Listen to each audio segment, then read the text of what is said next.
What's going on, y'all? This is John Alsace with Facemask Fantasy. We got new up-to-date fantasy content coming your way every day on this channel, so if you have not subscribed already, then please hit that button. But before we get into our main topic for today, my co-host Nick Payne put in a ton of work to give you guys a free 2021 Redraft draft kit available on our website, which can be found at facemaskpod.com. It's a great piece of content, something that other analysts might be charging you for, but we're giving it to you for free. So without further ado, let's get into some fantasy talk, and today I wanted to talk to you guys about Marquez Stevenson. Now, the Bills selected Houston wide receiver Marquez Stevenson with the 203rd overall pick in the 2021 NFL Draft.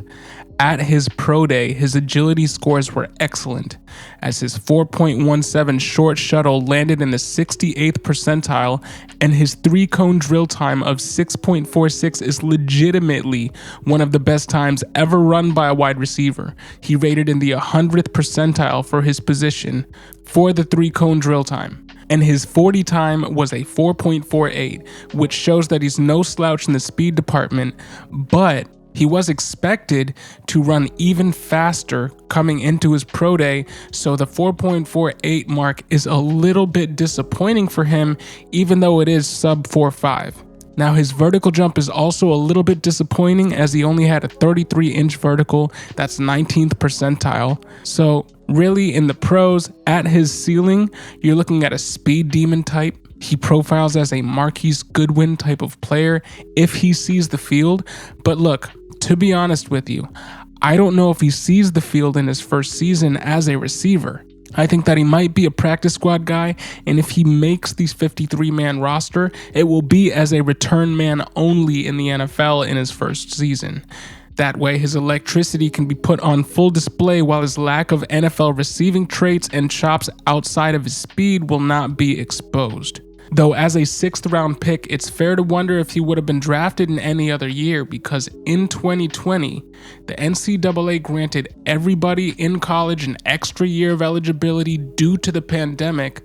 So really, if you're looking at it, the 2021 NFL draft had about 1/3 the number of prospects as opposed to a normal year, because so many players opted to return to school to improve their draft stock following sitting out for the 2020 COVID season. Many of those prospects could have been day 2 or even day 3 picks that would have pushed Stevenson off of the draft board for the Bills and into that undrafted free agent pool territory. So with such a fringe prospect, it's fair to wonder how he'll fare in the pros, as realistically he's presently competing for the 6th wide receiver spot on the Bills, who have historically, under Sean McDermott, only kept 6 wide receivers on the 53-man roster. Stephon Diggs, Cole Beasley, Emmanuel Sanders, and Gabe Davis have legit roles, and they're not going anywhere. Their roles are not in question. Their roster spots are not in question for 2021. Stevenson is fighting with 2020 rookie Isaiah Hodgins, fellow return specialist Isaiah McKenzie,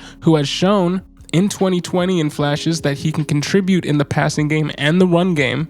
And there's also camp standout Jake Kumerow, who has apparently shown Josh Allen through camp why he was so coveted by Aaron Rodgers in Green Bay before he was let go by the Wisconsin team, much to the dismay of Aaron Rodgers at the time, and many believe that Kumerow being cut was the last straw for Rodgers in this ongoing saga that came to a head this past offseason. Now, all that to say, Kumerow has a legit shot of making this roster ahead of a guy that was drafted this season in Marquez Stevenson. So he has tough competition to lock down the spot in year 1. And just based off of that, I think he's destined to be a practice squad player in year 1, because I believe that they will opt to keep McKenzie and one of Kumerow and Hodgins over Stevenson on the 53-man roster.